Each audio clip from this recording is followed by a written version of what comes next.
Bueno, buenas tardecitas a todos, como siempre, los que nos están viendo en vivo y también saludando a los que nos van a ver después en cualquiera de los contextos que sea. Espero que esta charla los nutra de información fundamental para su vida, que les abra callejones para iluminarse en nuevos saberes. Al frente mío, Pablo Seman. Pablo es sociólogo, licenciado en Sociología y doctor en Antropología Social. Esas cosas magníficas que nunca entiendo qué quieren decir. No sé qué es la antropología, porque ¿viste? Aparte de antropología social, hay antropología de otros tipos. Sí.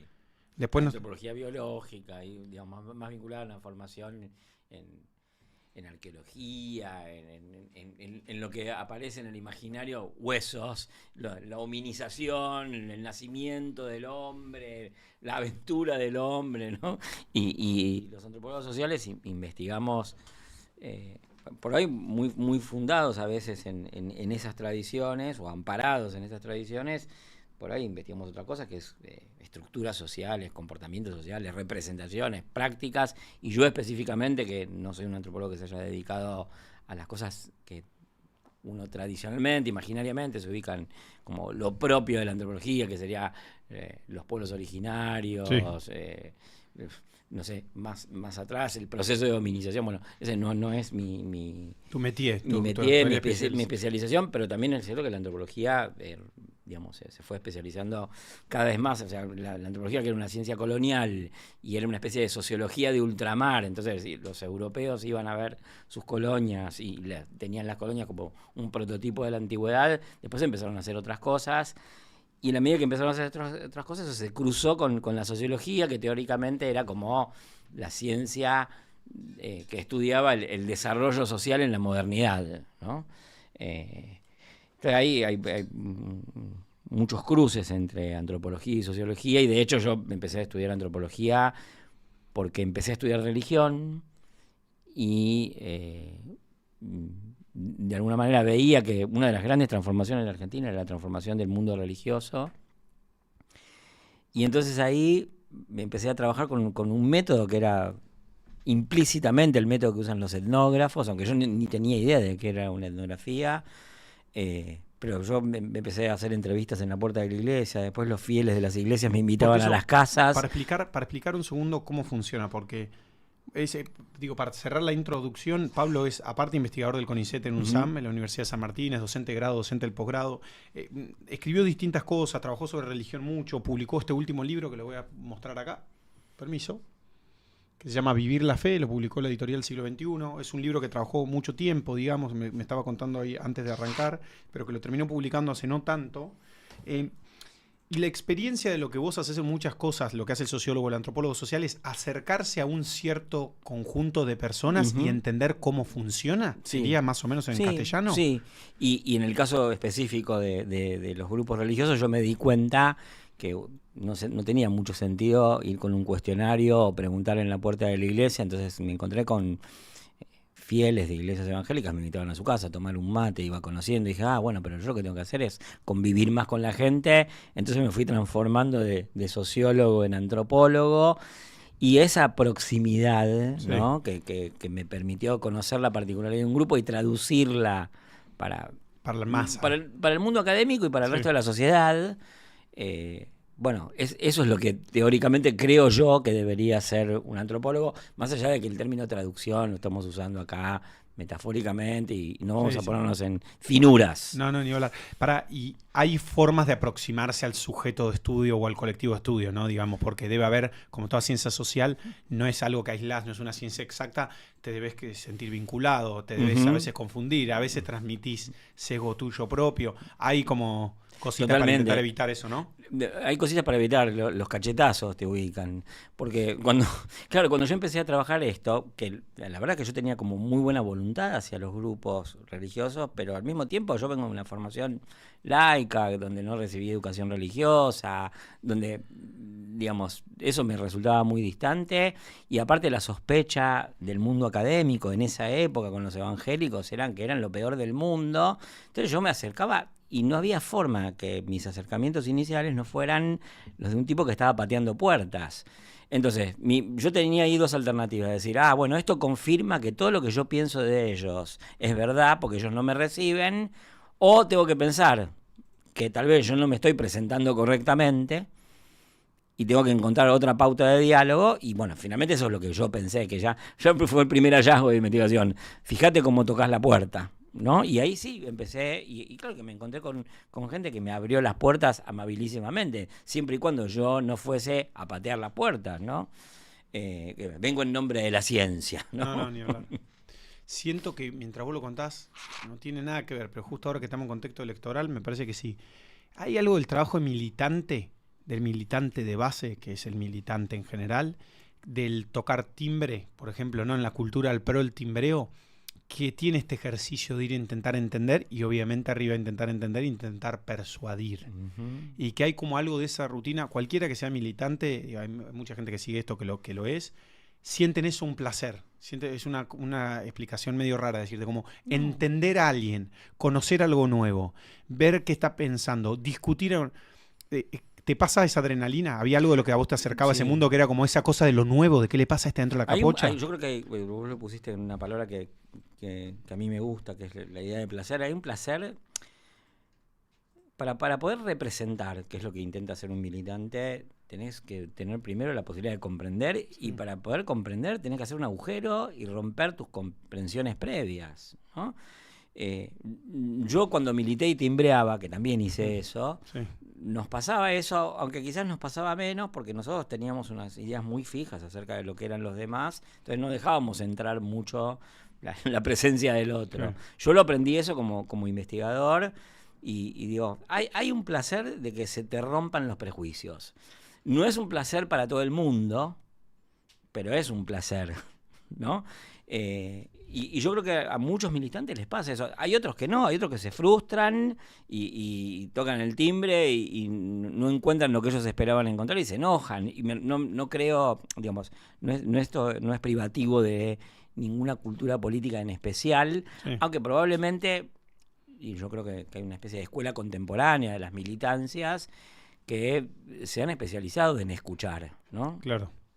Esto es una cosa más nueva, creo que es una cosa muy pro, muy Obama, Organizing for America, ¿no? Que es como el cambio de paradigma que viene con las redes sociales, de toda una corriente que cambia el peso del foco de la oferta a la demanda, ¿no? De la oferta política, que tal vez es más la política más tradicional o la que uno se imagina dando discursos, los Luther King gritando en una plaza, los Alfonsín, a una cultura de esto, del timbreo, del evento 360, de ese tipo de estilo de cosas. Vos, sí, perdón. No, lo que te iba a decir es que también yo creo que hay otra cosa que influye en eso. Efectivamente eso influye, no tengo la más mínima duda. Creo que hay otro vector que construye esa posibilidad, que es que los partidos políticos y el Estado empezaron a chocarse contra las paredes, y que la gente, digamos, tenía cosas para decir, cosas para plantear, que el discurso de la política en general, el del Estado, no contenía. Entonces dijeron, bueno, o sea, sí, en parte por la influencia, digamos, por ahí en el proceso venga de ciertas cosas que ocurrieron con Obama en su momento, pero yo creo que viene de antes, y porque en general yo creo que la política y el Estado es como tiene ideas muy predefinidas, muy convencido de que no, esto es así, este cuadriculado viene... Acá está la clase media, allá está la clase baja, acá está la clase alta, y después te encontrás que la realidad es complicadísima, que la clase media no se comporta como vos crees que se tiene que comportar la clase media.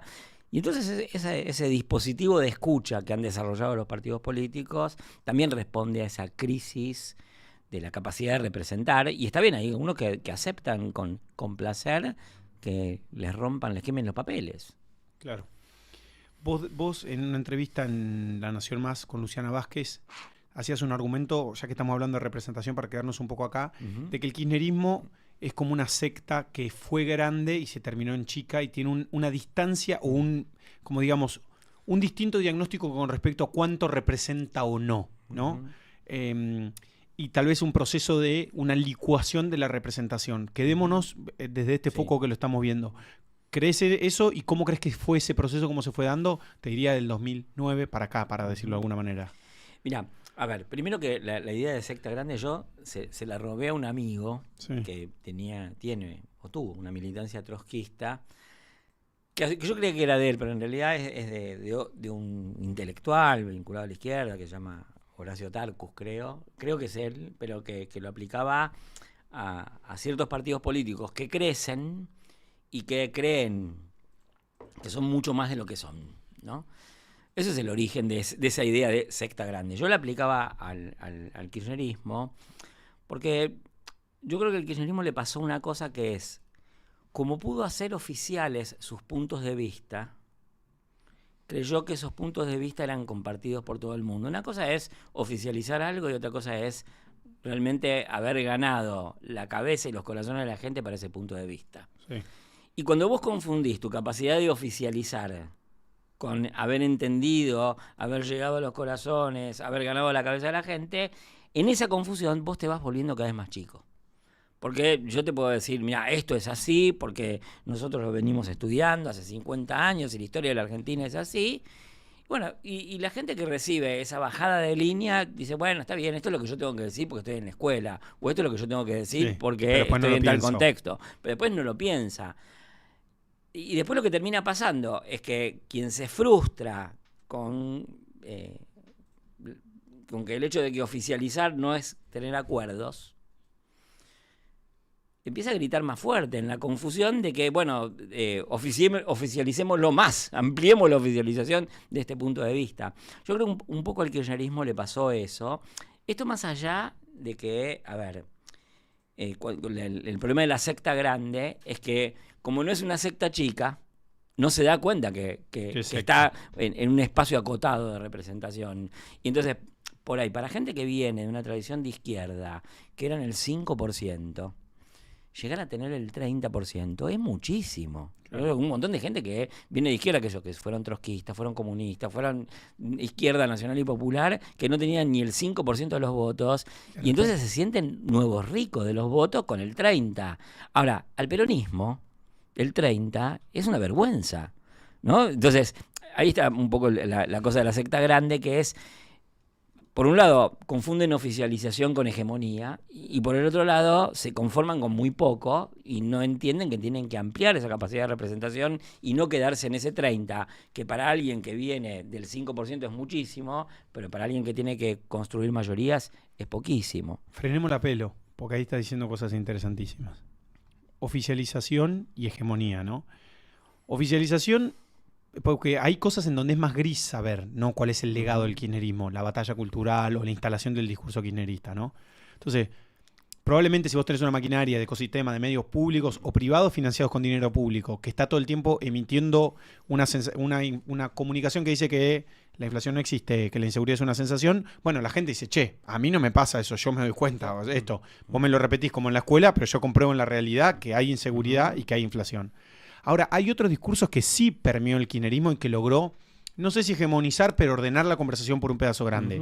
Que el Estado es bueno, que el mercado es malo, que son contradicciones, que el empresario es malo, que digo, hay un montón de lugares comunes del kirchnerismo, que lo argentino es bueno, que el mundo es una amenaza, que hay que vivir con lo nuestro, que hay que estar cerrados, que la empresa nacional es mejor que la empresa extranjera. Digo, que obviamente vendrán de una raíz hegemónica en Argentina o que tiene historia más allá del kirchnerismo, que tendrá una historia más larga, pero hay una parte de ese discurso que puede ser que en cosas son hegemónicos o fueron hegemónicos y en cosas son oficializados, digamos, ¿no? Esa cosa de tensión que decís vos. A ver, yo creo que es importante retener esa distinción entre lo que es oficial y lo que es hegemónico, porque lo que está instalado, digamos, desde el punto de vista de la capacidad de enunciación del Estado, que legitima ciertos enunciados, también el Estado no puede decir cualquier cosa, ¿no? Porque si el Estado se le ocurriera decir que llueve y hay sol, ¿viste? Se legitima. Total. Un poco lo que vos decís del tema de la inflación. Yo creo que, ¿viste? Esa cuestión de la batalla cultural también es rara, porque el kirchnerismo ganó más la batalla cultural cuando no la predicó. Claro. Y la empezó a perder cuando se dedicó a la batalla cultural. Yo creo que la gran operación verdaderamente hegemónica, no de simple oficialización de un punto de vista, que ganó el kirchnerismo realmente de todos estos temas que vos planteás, creo que fue en el 2003, 2004, cuando hizo una maniobra que es, miren, estamos pensando la cuestión de la deuda y el default y todo eso desde el punto de vista del acreedor. Pensémoslo desde el punto de vista del deudor. Eso fue lo que le granjeó una simpatía enorme a Kirchner y le permitió, digamos, pasar de ese 23% con el que ganó a ganar la elección siguiente con el 46, 47, que digamos que era un salto importante y tener legitimidad de gestión durante todo ese periodo. Después los otros temas, digamos, la visión sobre los empresarios, sobre el campo, sobre los ricos y los pobres, yo creo que están montados en una estructura de representación anterior, que en todo caso, a ver, el menemismo había hecho una cosa antes, que es el menemismo para el peronismo fue complicadísimo. Esto también habría que discutir. El menemismo fue la primera vez que hubo pobres antiperonistas y ricos properonistas, ¿no? Claro. Antes no pasaba eso. Y un poco el kirchnerismo, por lo que hizo, recondujo las cosas a un antiguo cauce. Pero yo no sé si, te digo la verdad, si al intentar oficializar eso ganaron tanto. Me parece que no, justamente porque el kirchnerismo empieza a ser menos hegemónico cuanto más da la batalla cultural y cuanto más intenta instaurar esas cosas, ¿no? Lo cual no quiere decir que vos no puedas tener una visión distribucionista de la política, no puedas ser crítico de la concentración económica, o sea, no me parece que sea ilegítimo hacer eso, pero versiones simplistas de eso y versiones, digamos, muy amarradas al conflicto de la 125, se intentaron oficializar y no funcionaron, porque ahí, digamos, probablemente en un momento se sirvió para galvanizar, pero después no fue sostenido. Entonces, me parece que hay esa distancia entre la oficialización y la hegemonía efectivamente conseguida. Hay que tenerla como un parámetro de análisis. Lo mismo digo para ahora, para otros grupos que también se plantean la batalla cultural. Yo creo que los grupos que se plantean hoy la batalla cultural la ganaron antes y ahora tal vez empiecen ellos mismos a sobregirarse en su oficialización. A ver. Y porque yo creo, por ejemplo, digamos, ¿cuál es la gran operación que empieza a carcomer desde adentro esa oficialización de puntos de vista kirchneristas, ¿no? Yo creo que eso comienza 2012, muy tempranamente, entre otras cosas con el tema de la inflación. Sí.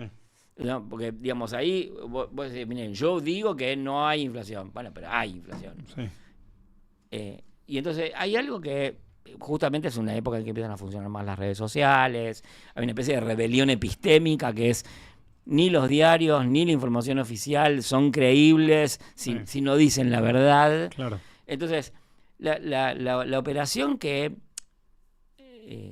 erosiona al kirchnerismo y lo denuncia como relato, empieza a tener éxito ahí antes de que los líderes de la oposición, de distintas oposiciones al kirchnerismo, dijeran eso, tenemos que dar la batalla cultural. Sí. No, me parece que no.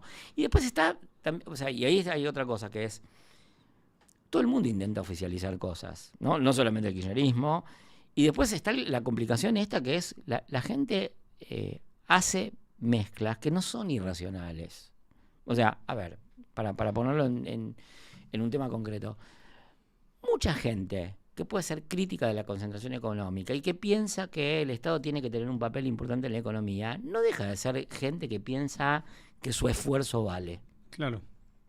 ¿No? O sea, anda y mirá qué es lo que pasa en una escuela, en sectores populares, y los chicos quieren tener calificaciones. No es que no quieren. Y muchos tienen buenas calificaciones y se enojan si al compañero le ponen una nota que es igual a la de él, pero el otro trabajó menos.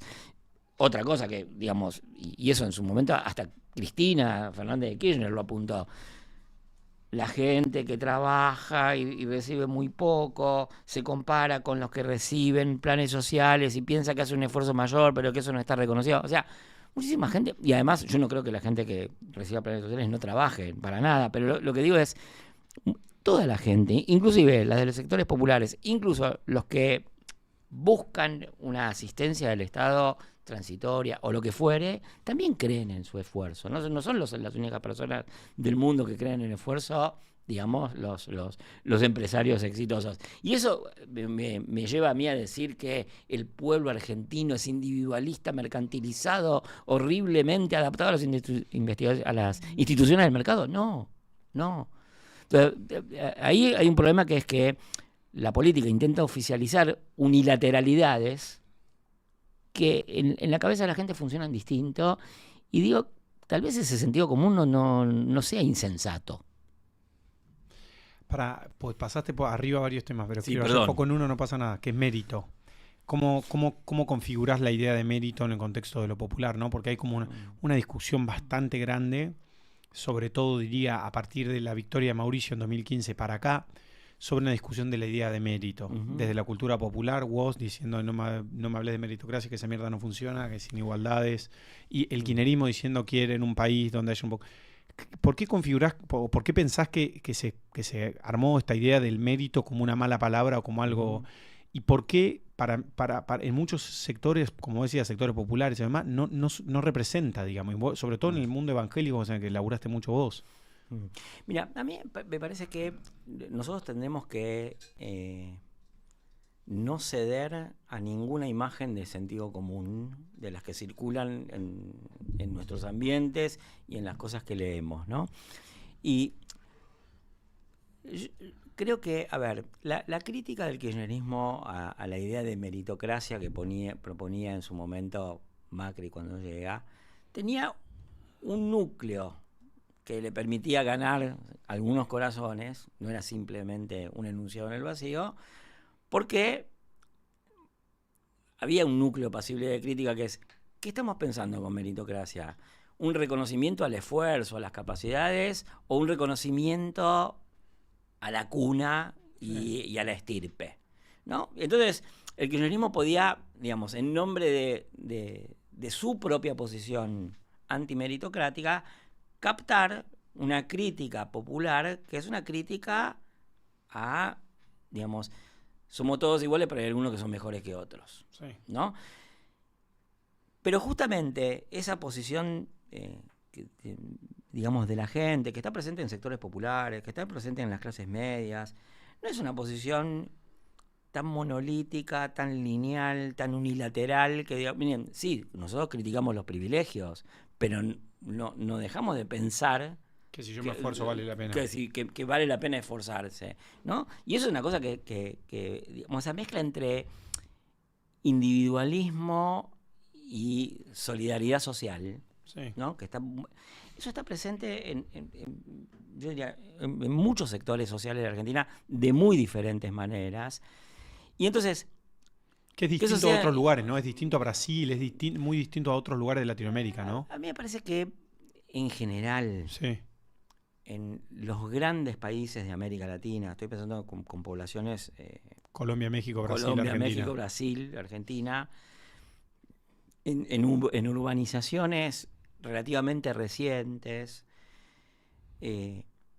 hay un impulso de autonomía de los sujetos que incluso está como facilitado estructuralmente porque el tipo llega a la ciudad y tiene que vérselas, ¿no?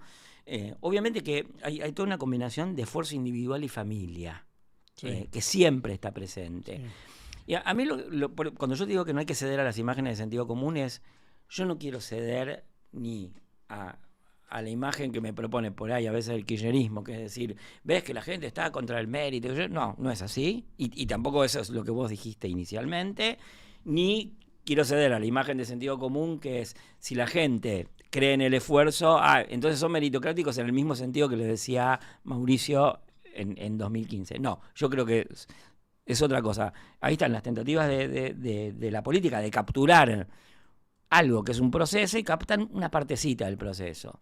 Y ahí empiezan los problemas de la política, ¿no? Que dicen, mira, vos estás conmigo. No estoy con vos, no soy tu vaca atada, ¿no? Que eso le pasa, me parece, realmente le pasó al kirchnerismo, le pasó al macrismo, y supongo que le puede pasar a los que sigan, ¿no? Si siguen confundiendo el momento en que pudieron hablarle y hacerse entender y entender a la gente con que todo eso va a seguir siendo permanentemente así. Mira, hace poco estuvo sentado ahí Joaquín de la Torre, en el stream está guardada la charla con Joaquín. Y para mí Joaquín decía algo que yo lo siento como...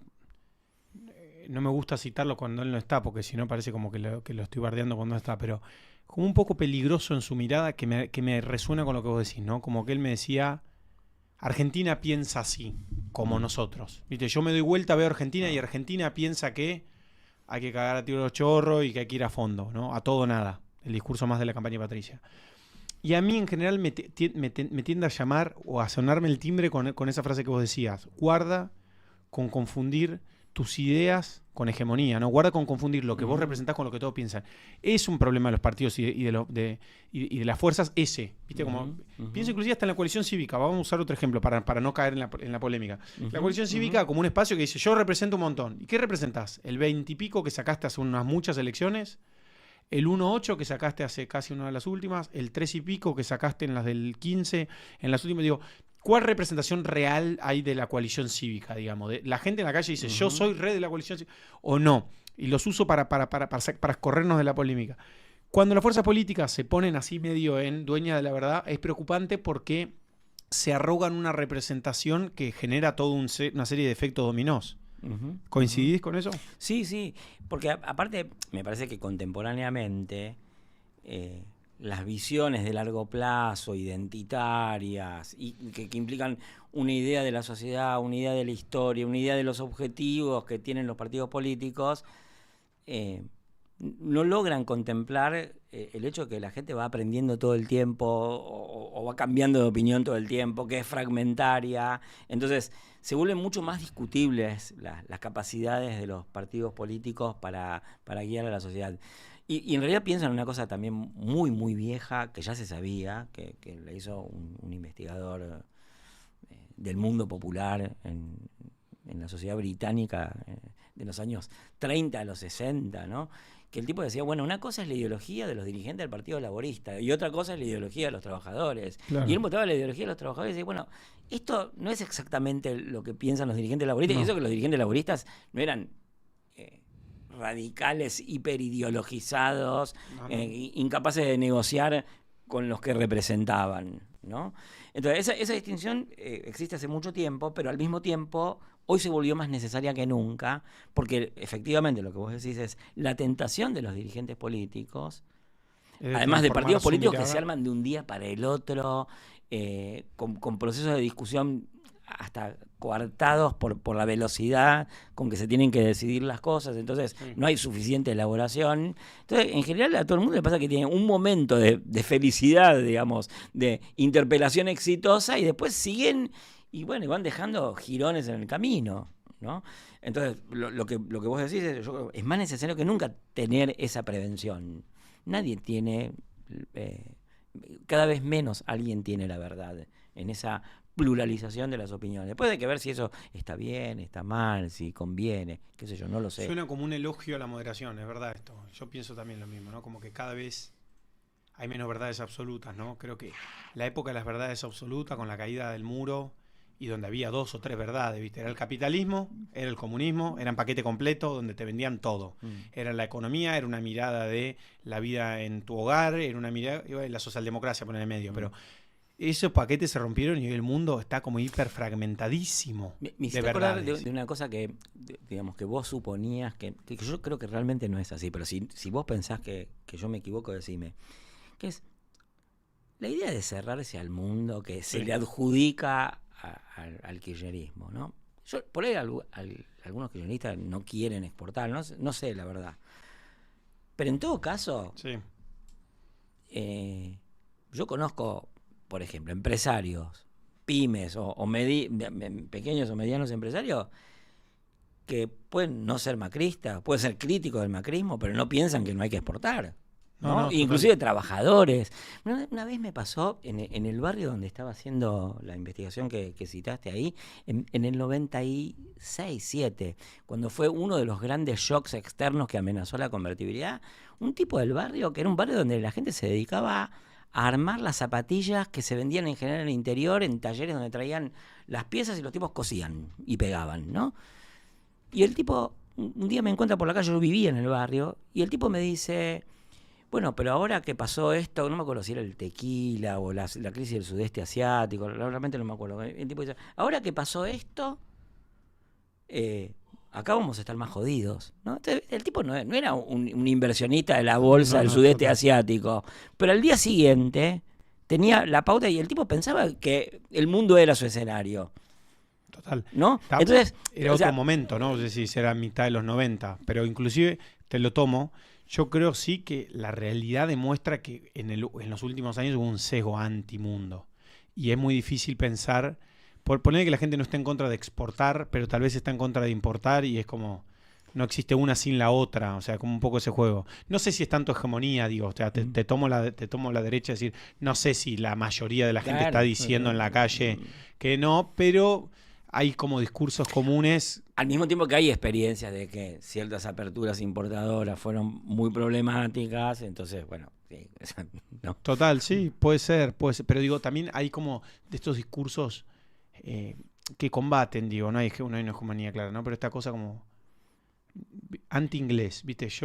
Las Malvinas son Argentina, me encanta Maradona, no tengo ninguna duda de eso. Y también puede caerme bien los Beatles, qué sé yo, no son contradictorios. O la guitarra eléctrica, o Maradona era ¿no? uno de los tipos que encarnaba esa posibilidad de síntesis. Por eso, con Queen, abrazado con Queen. Claro, por eso pienso en las Malvinas Argentinas y no voy a dejar de escuchar a Queen, a los Beatles, a los Rolling Stones. Pero creo que hay más lugar, está bien, no sé si es hegemónico. Igual ya creo que quedó claro tu punto. Te quiero preguntar por otra cosa que es el mundo evangélico. Vos llegaste a la religión y empezaste a estudiar otras cosas que van más allá necesariamente de la religión mainstream argentina, que es el catolicismo, en un momento donde empieza a crecer el evangelismo a toda velocidad. A partir de los 80, entiendo, te vas a vivir a la villa o a un barrio popular, no sé cómo era. Mira, viste ahí, yo te contaba que empecé a ir a las iglesias, se hablaba en la puerta de la iglesia, en muchas iglesias me recibían adentro, algunos fieles hermanos evangélicos me invitaron a su casa a tomar un mate y yo fui y vi que su relación con ese discurso evangélico era mucho más compleja, más individualizada, más elaborada también, ¿no? Más elaborada por cada uno de ellos en función de sus desafíos personales. Y entonces ahí yo me fui volcando a una cosa más antropológica que tenía que ver con el método etnográfico y te diría con la experiencia de convivir con la gente. Entonces sí, me fui a vivir a un barrio del Gran Buenos Aires y ahí trabajé al mismo tiempo con católicos y evangélicos, porque aparte yo lo que no quería era tratar de entender el mundo. O sea, acá están los evangélicos, están los católicos. Vos vas a un barrio, están todos juntos. Sí. Y en una casa hay gente que es evangélica, otra que es católica, o en una misma familia. Entonces, un poco toda esta cosa de diversidad y de granularidad. Claro, y de que no hay absolutos que se puedan enunciar tan fácilmente, un poco yo lo aprendí ahí. Porque vos podés decir, no sé, yo no quiero ver un solo evangélico, qué sé yo, pero andá a decir eso en un barrio. No podés, o sea, alguien podrá, no sé, lo podés decir acá, en ese lugar, viste, de catolicismo puro o de izquierdismo antirreligioso. No, yo no quiero tener nada que ver con la religión, este tipo me lo sacás de acá. Bueno, andá a hacer eso en un barrio en el Gran Buenos Aires. No puedes sacar a patada en el culo. No, claro. Bueno, entonces, yo, digamos, empecé a investigar paralelamente una cosa y otra. Y los tráficos que había entre un mundo y otro, que aparte, insisto, no son mundos separados. Sí. Entonces lo que entendí es que, a ver, por lo menos en ese momento, y yo creo que mucho de eso sigue existiendo ahora, vos tenés una sensibilidad cristiana, transversal a todo el mundo popular, y esa sensibilidad cristiana además tiene una idea digamos, traducido en el lenguaje evangélico es actualidad de los dones del Espíritu Santo, pero traducido en el lenguaje de la religiosidad popular en general es que los milagros son posibles, ¿no?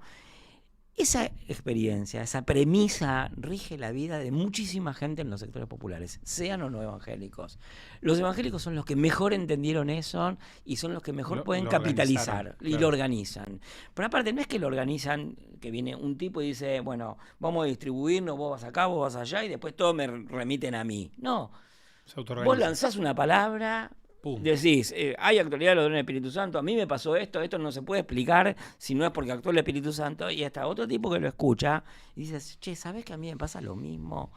Y el tipo empieza, lee, va, escucha, va a una iglesia, se mete, se involucra, y después el tipo por ahí se estaba congregando, el tipo vive, no sé, en Villa Albertina y se estaba congregando en una iglesia en el centro de Loma de Zamora. Y un día se pelea con el pastor por cualquier cosa, porque como cualquiera se puede pelear con cualquiera en una institución. Y dice, bueno, ¿y por qué me voy a quedar yo en la iglesia si yo ya entendí esta experiencia? Me abro mi iglesia. Y entonces me voy a mi barrio y congrego a mi familia y le hablo a mis vecinos y con mi testimonio de fe, que es, a mí me pasó esto y ustedes vieron cómo yo cambié, organizo mi propia iglesia. Entonces es un mundo que, digamos, crece por fisión, crece por división. A los partidos políticos de izquierda les encantaría crecer así. Lo que pasa es que cuando vos creces por fisión, después no podés decir yo tengo una multitud, somos 4 millones de evangélicos, los conduzco yo. No, nadie puede decir eso.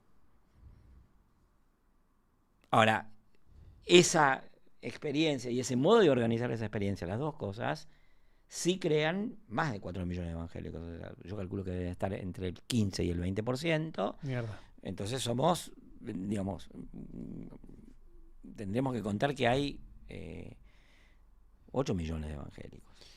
Y vos decías esta cosa de los milagros, ¿es medio prima hermana también del Gauchito Gil, de la difunta Correa, del paganismo, de esas otras cosas, ese mismo circuito? Sí, a ver, la idea de milagro Sí. para mí es interesantísimo porque también hay esa tensión entre oficialización y existencia real de las ideas. A ver, desde el punto de vista de la modernidad, que es la ideología dominante en nuestro estado, que todos decimos que creemos en eso, qué sé yo, los milagros son extraordinarios, únicos e irrepetibles. Tanto es así que religiones muy importantes no es que dejan de creer en los milagros, pero los regulan. El catolicismo, para establecer un milagro, tiene que llamar a la ciencia y decir, como esto no es explicable científicamente, entonces es un milagro. Entonces, no sé, las canonizaciones, las santificaciones ocurren por esa vía, que es, lo tiene que autorizar la ciencia. El protestantismo histórico también perdió la idea de milagro, la perdió muy tempranamente, porque la idea de desencantamiento del mundo que crean los protestantes históricos es, miren, se acabó, no tenemos contacto con los dioses. Bueno, el mundo pentecostal lo que hizo, que es el núcleo más dinámico... Rompe con esa tradición protestante, digamos. Es el núcleo más dinámico de los evangélicos. El pentecostalismo. El pentecostalismo. Lo que hace es, está bien, los libros, las constituciones, los estados, la ciencia dice que no hay más milagros. Ahora, ¿qué pasa en las casas? Sí, en las casas se creen milagros. En las casas de la gente que es ciudadana de países laicizados se creen milagros. Entonces, milagro ya no es para esa gente, no es lo extraordinario, lo único, lo irrepetible, sino que es la vida cotidiana. Buenísimo. Siempre hay milagros. No es que se cree en milagros, como dice la canción, a la hora del entierro. Se cree todo el tiempo en milagros. Y eso hace que no crean en la aspirina, que no crean en la vacuna. No, creen en la vacuna, creen en la aspirina y creen en el milagro. Pero milagro es alguien que era borracho o era alcohólico y dejó de escabiar y se cambió. Alguien que tenía un problema, no sé, entender una mala relación. Esos son los milagros, digamos. Es una milagriedad más distribuida. Sí, que digamos, más de bolsillo. No son portentos de que se le abrieron las aguas a Moisés y pudo cruzar el mar. No es eso, eso no pasa todos los días. Pero entonces, esa idea de milagro, que es distinta de la idea de milagro, si querés, de una cultura oficial, de una cultura que se cree dominante y no lo es, ¿no? Entonces, esa idea nadie le da bola. Sí. Yo me acuerdo que esto sirve, no sé si te sirve que cuente historias, pero yo esto lo aprendí como me capturó, me atravesó muy profundamente, porque yo estaba, en esa época estaba trabajando en el barrio, estaba haciendo un trabajo en la escuela del barrio, que era, las asistentes sociales del barrio se habían dado cuenta que los evangélicos colaboraban mucho en la comunidad educativa. Y entonces habían hecho como una especie de censo del barrio. Entonces yo trabajaba en la sala de las asistentes sociales de la escuela, y un día vino una madre que tenía pocas herramientas para lidiar con las maestras, y las maestras la retaron, no me acuerdo por qué cosa, la verdad es que no me acuerdo, pero la retaron. Y las maestras se van y la mujer hace, ¿qué me importa? ¿No? Y yo creo que ese es el modo en que funciona esa relación entre cultura oficial y el sentido común. Sí, la cultura oficial te dice, bueno, acá no digas esto, acá no digas lo otro. Si decís eso, tené cuidado. Bueno, está bien, dentro de ciertos límites la cultura oficial regula. Ahora, después lo que piensa la gente, y bueno, qué sé yo, no sé, los sacerdotes decían que no había milagros, pero hay milagros. ¿Quiénes los hacen? Los pastores. ¿No? Eso es un poco lo que... Entonces, en el mundo popular, la creencia en el milagro está más distribuida. Muy distribuida, y hay quienes logran, odio usar esta palabra, interpelarla mejor. Qué quilombo, ¿no? Porque este mundo en el que vivimos, hay gente que le da terror esto que estás contando vos. Es Sí. una cosa terrorífica total, porque hay una sensación de el control se fuma en el aire. No existe más el orden, ¿no? No, claro. No existe más el orden en todos los temas que venimos charlando, no en la representación política, en la representación de la vida religiosa, en cómo uno vive la fe. Uh-huh. Claro, pero aparte, ¿sabés que hay una cosa que aprovecho para volver atrás, pero que nos puede ilustrar sobre esto? Que es, estos grupos crecieron, en realidad, sí, fueron muy visibles a partir de los 80, entre otras cosas porque una sociedad autoritaria como la Argentina no permitía la diversidad religiosa. Entonces a los evangélicos los perseguían por ejercicio ilegal de la medicina, lo cual no quiere decir que no existieran, ¿no? Claro. Y lo que pasaba era que había una capacidad de evangelización muy fuerte, y había tipos que, digamos, así como vos hablás del Gauchito Gil, hay evangélicos que funcionaron en el Gran Buenos Aires con una popularidad enorme, que acá nadie los conoce ni sabe el nombre, y que son tipos que hicieron campañas. Los gringos estos que vinieron de Estados Unidos, que empezaron una plaza. Bueno, algunos gringos, pero aparte hay un tipo, lo voy a nombrar, es Carlos Anacondia, que es un pastor importantísimo del mundo evangélico, que, digamos, creo que por lo que lo nombré y asentiste, creo que lo reconoces. Sí. Pero ¿cuántas personas conocen a Carlos Anacondia? Nadie. Muy pocas. Y Carlos Anacondia, en la cultura popular del Gran Buenos Aires, es un personaje impresionantísimo. Sí. ¿No? Y ese tipo estaba en los años 80 produciendo bautismos en el Espíritu Santo o exorcizando demonios de gente que se hallaba endemoniada. Y es lo que pasa cuando dicen de repente, ahora hace mucho tiempo no ocurre. A ver si vos pensás parecido, pero claro. Había un momento, creo que era el 2008-10, que era como el Evangelic World Tour, sí. Que era tipo, ahora vamos a llenar el Luna Park, boom, 50. Ahora vamos a llenar River, boom. Ahora vamos a meter el... Ahora siento que hay menos evento masivo, pero es lo que pasa de repente cuando dicen, bueno, ahora aparece el pastor Pepito, que vos decís, ¿qué? ¿Quién es este chabón? Bueno, nada, acabo de juntar 384.000 personas. ¿Qué? Claro. Es como cuando yo le digo a mi viejo, ¿escuchaste el último tema de Kea? ¿Viste quién es Babi? Y yo me digo, ¿Babi quién es? ¿Checopar? No, boludo, es un músico de los tipos más conocidos de Argentina. ¿Cómo conocido? Y hay una cosa así, ¿no? Tengo un amigo que jode que dice, estamos en la época de donde cada vez más gente es más famosa. Entonces ya ahora estamos en una época de distribución de los 30, 50, 100.000 seguidores. Y que es natural, va a ir pasando. O sea, la de representación va a estar... Y el crecimiento y el decrecimiento... Y hay estudios de esto, ¿no? La cantidad de gente que llega al 1.000.000 de seguidores en cada red a lo largo de la historia. En Facebook, en Instagram. Sí, yo creo que hay en esa cosa dinámica, móvil y diversa que en la sociedad, surgen distintos liderazgos que son fragmentarios, parciales, transitorios en el tiempo, pero hay muchísima gente liderando muchísimas cosas. Entonces, y eso tiene que ver con eso que yo te decía antes, una especie de rebelión epistémica, que es versiones nuevas, profundas, capaces de captar la conciencia de la gente sobre la vida, sobre la religión, sobre la historia, se producen permanentemente. Porque, a ver, yo que tengo la ventaja de ser viejo, me acuerdo que en los años 2003 uno veía, yo hacía trabajo de campo en la Feria del Libro, y vos veías cómo las presentaciones de Felipe Piña eran interesantísimas, porque los jóvenes de esa época iban y sentían, y probablemente era así para ellos, que le estaban abriendo los ojos sobre una verdad de la historia que ellos desconocían, porque la historia oficial la desconocía. Y probablemente, digamos, eso ocurría así, era genuino y tenía razón Felipe Piña. Ahora ocurre eso mismo desde otro lugar. No importa si es verdad o no la historia que cuenta, no sé, Agustín Laje. Sí, sí, obvio. Disputan esas verdades, espacios. Sí. Tienen la misma calidad de historiador. Para nada. Es diferente. Yo creo que Felipe Piña hace un trabajo como historiador interesantísimo. Creo que, digamos, mucha de su técnica de entrevista es buenísima. Sí. Y permite saber cosas que pocas personas han podido llegar por la vía de la entrevista.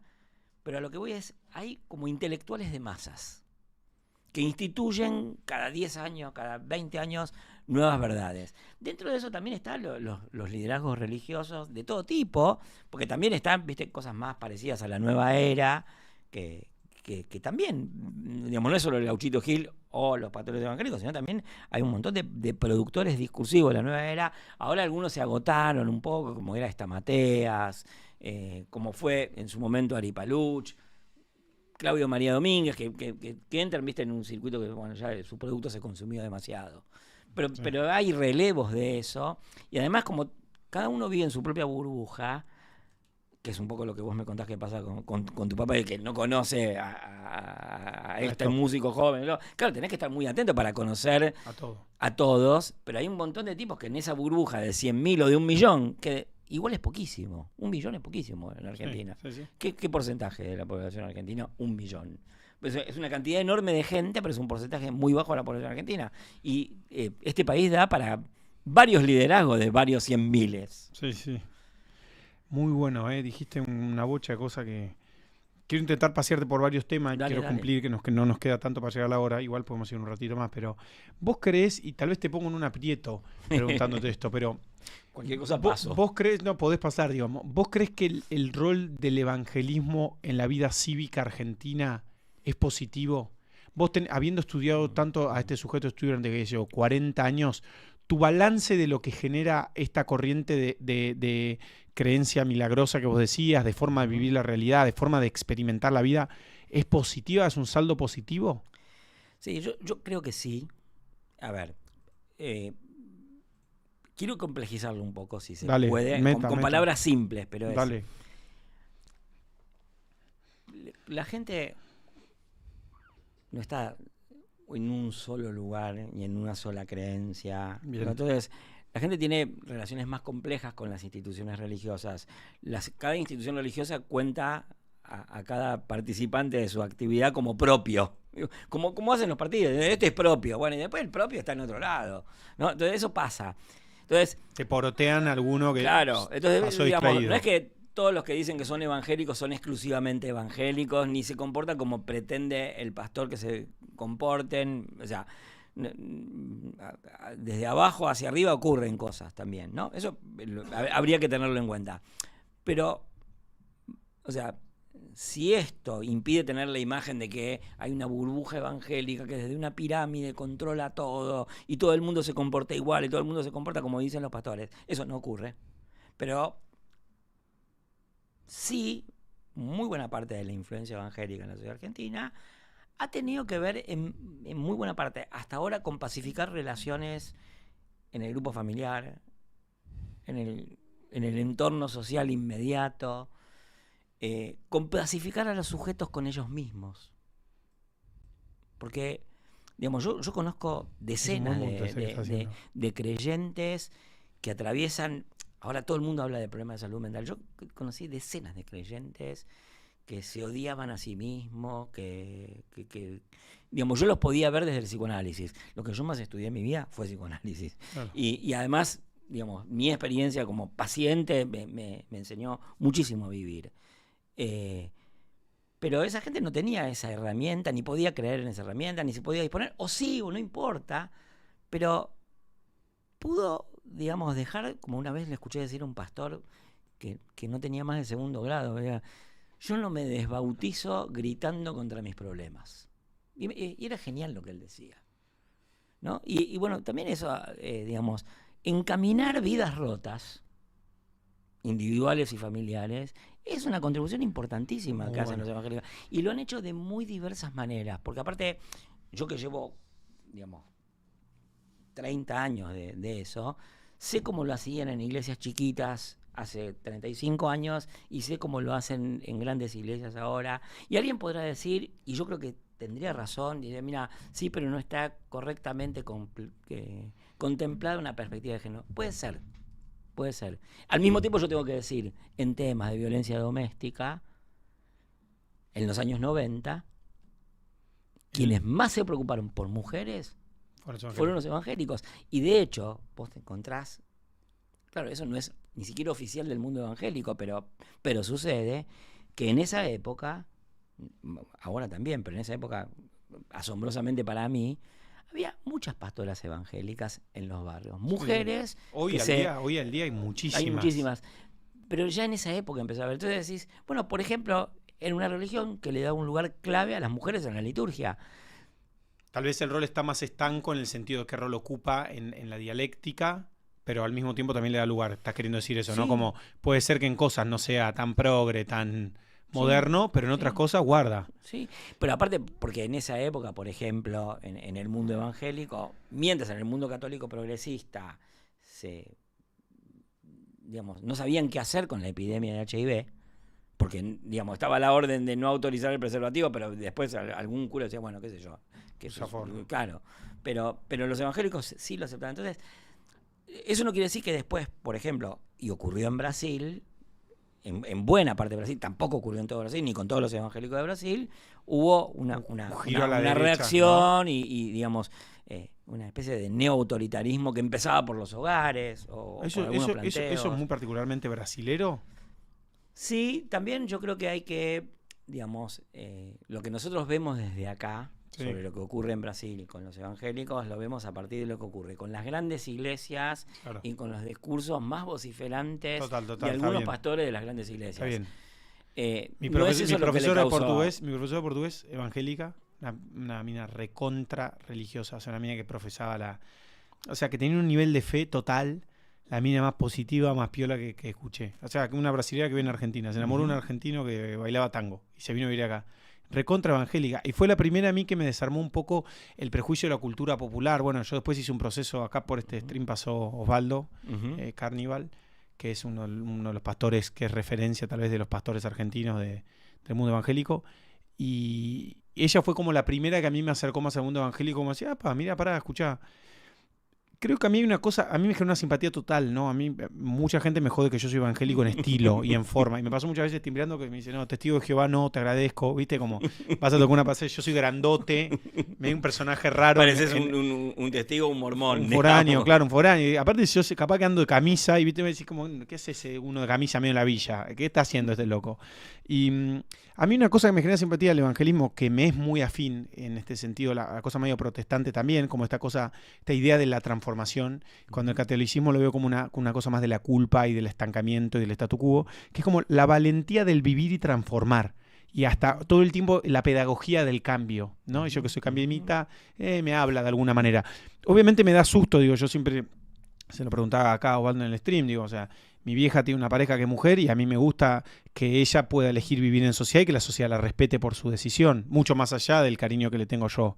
Y a mí me preocupa que una parte del discurso evangélico, me tocó ver a pastores decir la familia es el hombre y la mujer y no sé qué, y yo te digo, pasa 5 minutos por mi familia, que es un quilombo, una familia ensamblada, que somos como 40, porque mi vieja, la novia, mi viejo, la novia, los hijos, y eso me da susto, pero por otro lado me genera una simpatía fenomenal verles esta pedagogía del cambio, ir a culto es como la misa, para los que no saben, en el mundo evangélico, y vas a culto y obviamente tenés tipos más histriónicos, más de hermano, sal del demonio de tu cuerpo, y toda una cosa así, y también tenés un discurso que, no hay que escabiar, hay que laburar, hay que ser feliz, la felicidad no está, y como digo, viste, ese discurso me gusta, la paso mejor en culto que en la misa, Mira, ¿no? Hay núcleos de sentido de la experiencia de sujetos del mundo popular que son recogidos mejor por los evangélicos, como por ejemplo esta cosa de autonomía, de empeño, de progreso individual, de tu propia aventura. Yo te diría,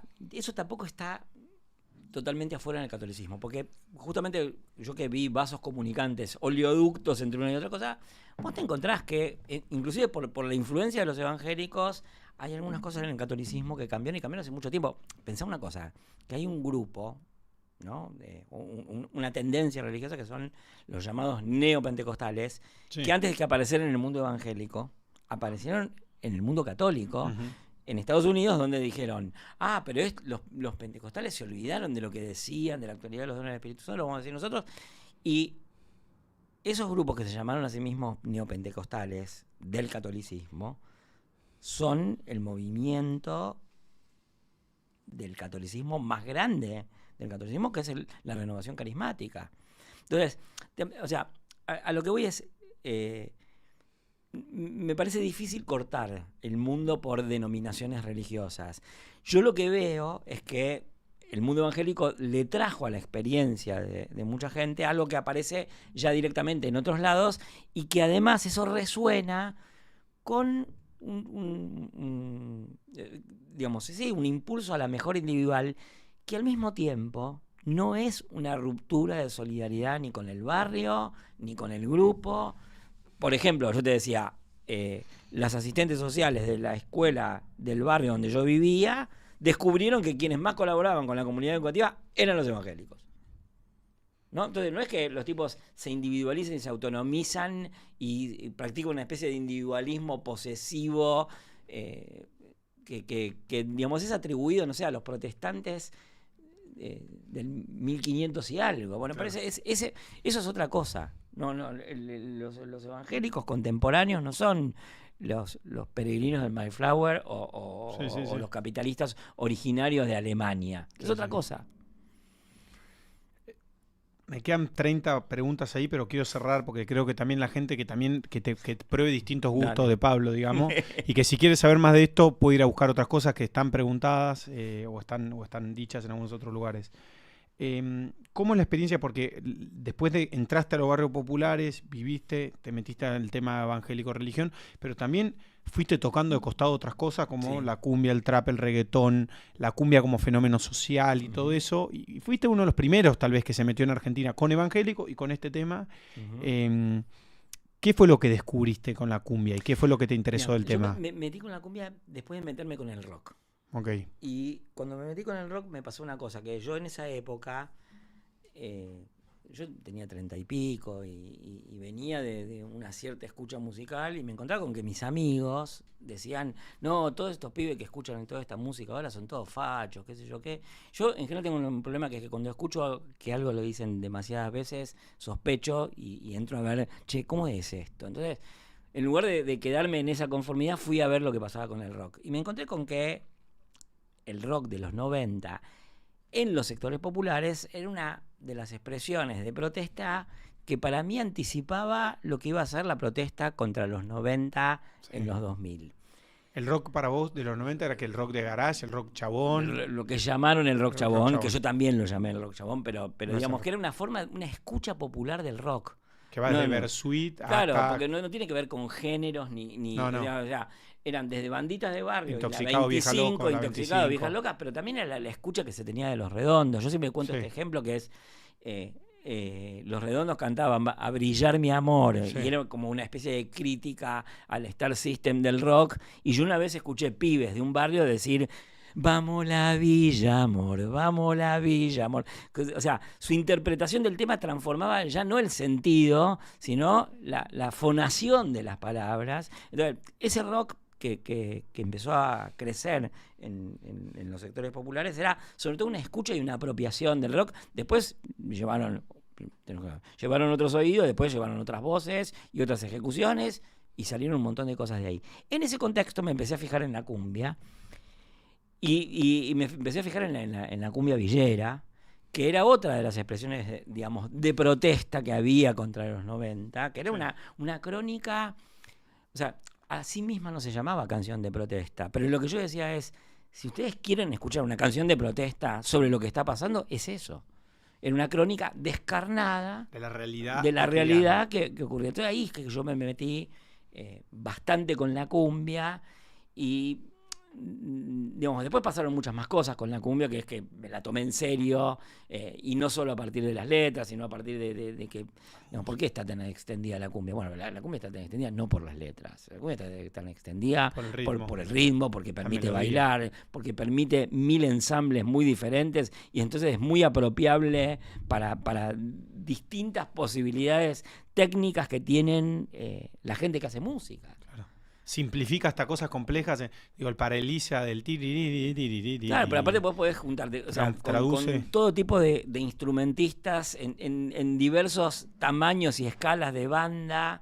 Y además era una música que era como muy ubicua, en el sentido de que contenía la generación anterior a la que estaba tocando eso, pero también en la nueva generación, porque... Y ahí esa es una parte de esa cumbia, era cumbia que estaba tocada por gente que había oído rock. Sí, sí. ¿No? De la misma manera que en un nivel mucho más micro, pero se nota esos trasvasamientos, decís, no sé, la Fernández Fierro que hace tango, sí, pero son tipos que escucharon AC/DC. Sí, bueno, entonces no hacen el mismo tango que se hace en cualquier lado. ¿Y vos ves que el trap de ahora tiene algo de eso, digamos? Porque inclusive digo, Woz, Catriel, que es gente que viene de otros estilos, del rock, y también pasa esta música más trap o más... Sí. ¿Crees que hay algo parecido a lo que pasó con la cumbia? Yo creo que sí, pero ¿sabés qué es lo que cambió? Sí. En el medio, digamos, lo que cayó fue el régimen del imperio de las discográficas. Total. La división por géneros antes, si bien, de nuevo, la visión oficial es hay cumbia, hay rock, y después la gente escuchaba cumbia, escuchaba rock, al mediodía cumbia, a la noche rock, y después, qué sé yo, chamamé. Pero la digitalización lo que trajo es que cada uno se volviera un omnívoro. No quiere decir que son todos igualmente, no todos tienen la misma posibilidad de consumir tanta música. Y además las conjugaciones de música que arma cada oyente tienen que ver con la clase social, con la familia, con la trayectoria. No es que son totalmente aleatorios. Pero lo cierto es que para las generaciones que hoy tienen, no sé, entre 10 y 24 años, o entre 8 y 24 años, hay disponible una cantidad de música tan grande que ya no se escucha ni por género, ni por disco, ni por canción, se escucha por fragmento. Sí. Se saben una parte de una canción, y no estoy diciendo que no entienden de música. Bueno, entonces, el contexto de predominio del trap es muy diferente de aquel en que la cumbia fue ascendiendo, porque nadie puede estar con una sola música todo el tiempo, ¿no?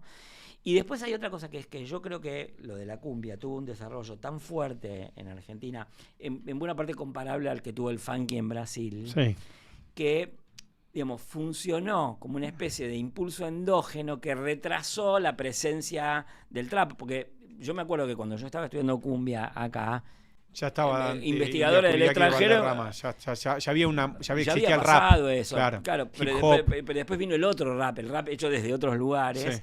Pero me acuerdo que me preguntaban de Estados Unidos, de México, de Brasil, y decía, pero no pasa nada con el rap en Argentina. No, yo en sectores populares todavía lo que veo es la cumbia.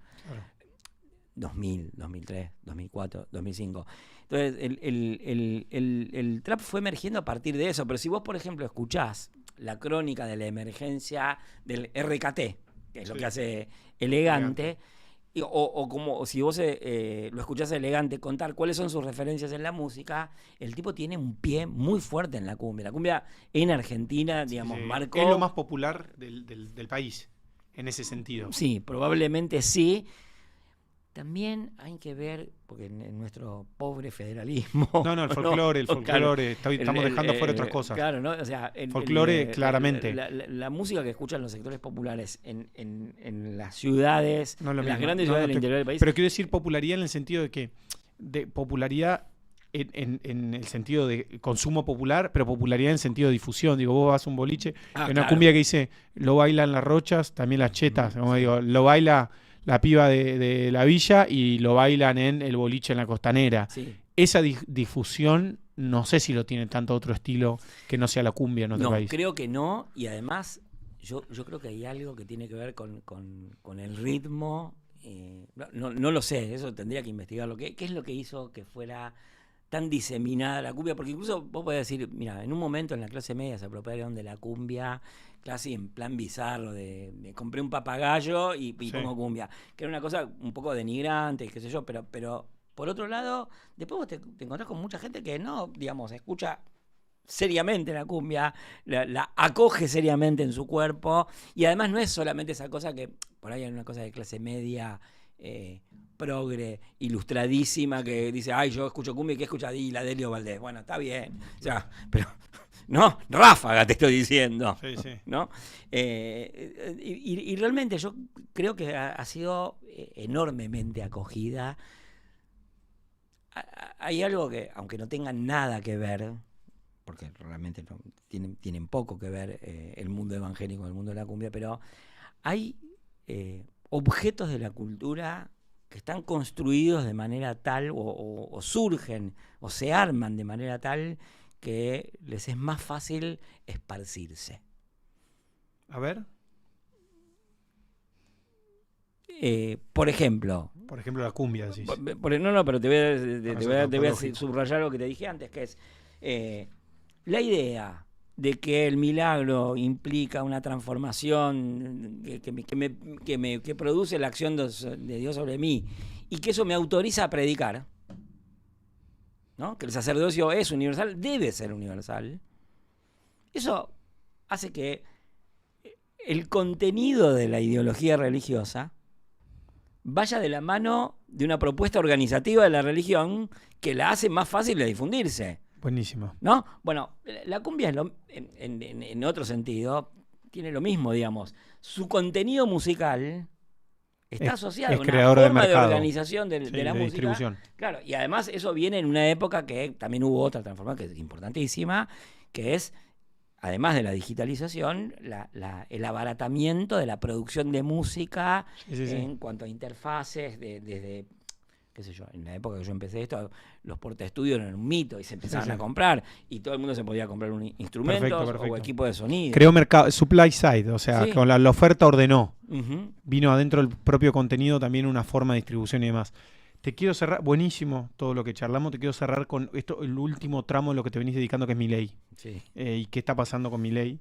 Vos haces algo distinto a la lectura general y más simplista de Milei, que es esta cosa como, vos decís como, che, Milei es más amplio que solo joven, es más amplio que solo varones y es más amplio o sea, es policlasista, está en los sectores populares, pero está en los sectores altos, está en las mujeres y en los varones. ¿Qué es lo que vas descubriendo en tu investigación sobre Milei, digamos? Mira, primero todas esas cosas que es más amplio que, digamos, lo que se ve como el núcleo inicial del libertarianismo, a los que, digamos, impropiamente, yo la verdad que acusarlos de o estigmatizar su posible virginidad, ¿viste? A mí me parece, digamos, o sea, tanto de construirnos para acusar a alguien de virgo, lo cual no significa, por otro lado, digamos, validar sus críticas y sus agresiones de género, ¿no? Entonces yo creo que es más amplio que eso, sobre todo en un momento de mucha masificación, que fue hasta hace 2 meses, uno se encontraba con que adherían a la propuesta de Milei mujeres, gente que no solamente era joven. A nosotros nos pasó en la investigación que estamos haciendo con un colega que se llama Nicolás Bersinger, que es, terminamos diciéndonos a nosotros mismos, no los buscamos, los encontramos, nos aparecían. Yo estoy trabajando con grupos focales que no los llevo a una sala, no los recluto, voy, le pregunto, ¿tenés unos amigos? Nos juntamos, qué sé yo qué, y nos juntamos en un barrio, comemos un asado, vamos a un bar y hablamos ahí y no seguimos una guía obsesiva de pauta, hablamos de lo que ellos quieren. Bueno, ahí aparecían pibes que votaban a Milei y no se parecían en nada a la caricatura del mileísta que es, digamos, que todo el mundo ama odiar, ¿no? Entonces, eso es una cosa que digamos, yo vería ahí. La otra cosa que me parece importante que, a ver, todo voto es contra algo y a favor de algo. No hay identidad política que no se construya, un poco en contra. Lo voy a decir con la antropologués, diacríticamente, relacionalmente, contra algo. Toda identidad, digamos, se afirma contra una amenaza. Entonces, no son los únicos que están contra algo y al mismo tiempo están a favor de algo. Están a favor de la dolarización. Yo no estoy a favor de la dolarización. A mí me parece una locura la dolarización.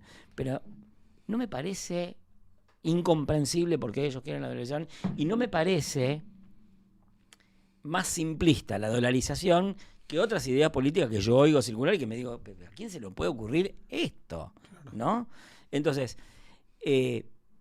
lo que veo son sujetos como cualquier otro, que tienen otras orientaciones políticas que yo puedo discutirlas, que inclusive me pueden parecer, digamos, que en una progresión llevan a un tipo de autoritarismo que a mí no me gusta y que yo políticamente lo combatiría, pero me parece que infantilizar a los votantes de Milei diciendo están enojados, ¿no? Eso me parece totalmente improcedente, no sirve ni para convencer, ni para entender, ni para ninguna de las dos cosas. Y esta es otra cosa, ¿no? Que es, a ver, comprender es independiente de justificar.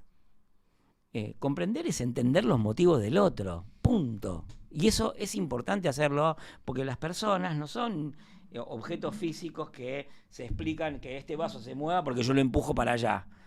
Tiene que haber algo del sujeto que hace suyo ese impulso y dice, bueno, yo lo llevo para tal lado. Sí, bueno, ahí están los motivos de las personas. Son importantes los motivos de las personas. Hay que entenderlos, inclusive si uno quiere estar en contra de eso. Yo a veces creo, y ahí está mi alma... curiosa, comprendedora. Curiosa, comprendedora. No, me voy a autocriticar, pero sí, paródicamente. También voy a hacer lugar a... nativofílica, digamos, amiga de los nativos, que yo entiendo que muchas de esas personas tienen sus motivos. Martín Rodríguez, que es un periodista muy bueno, dio una frase perfecta que es: Milei podrá estar equivocado, pero los votantes de Milei tienen sus razones. Entonces yo creo que las razones de esas personas son perfectamente atendibles. Claro. Inclusive yo digo, por ejemplo, veo en ellos críticas a la política pandémica, ¿no? Y yo la verdad que no comparto para nada esas críticas, pero entiendo qué les pasa a ellos, claro. Y me parece que es importante entenderlo. No es simplemente son negacionistas, ¿no? Más allá de que, digamos, entiendo la lógica por la cual el Estado tuvo que actuar en la pandemia y se puede discutir eso. ¿La pasaste bien? Sí. ¿Te divirtió? Sí. Pasamos un poco por todos lados, ¿no? Totalmente. ¿Te faltó algo que te hubiese gustado decir? ¿Te quedó algo pendiente en el tintero?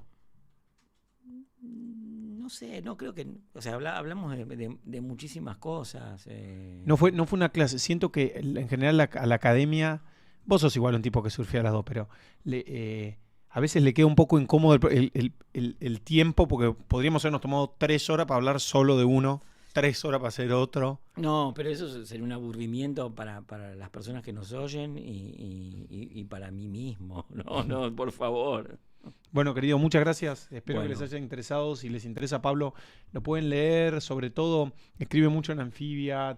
Hay varios videos o entrevistas o conversaciones con él en YouTube, así que lo pueden buscar más ahí. Y probablemente en el futuro se nos ocurrirá pensar alguna otra cosa más para charlar. Así que gracias por haber venido. Bueno, muchísimas gracias por la invitación. Aparte del formato Twitch, yo no sé cómo se ve. Yo me imagino más o menos cómo se ve porque alguna cosa habré visto y traté de adaptarme a eso, pero no sé si funcioné. Funcionó perfecto. Gracias, querido. Y gracias a todo el mundo. Nos vemos.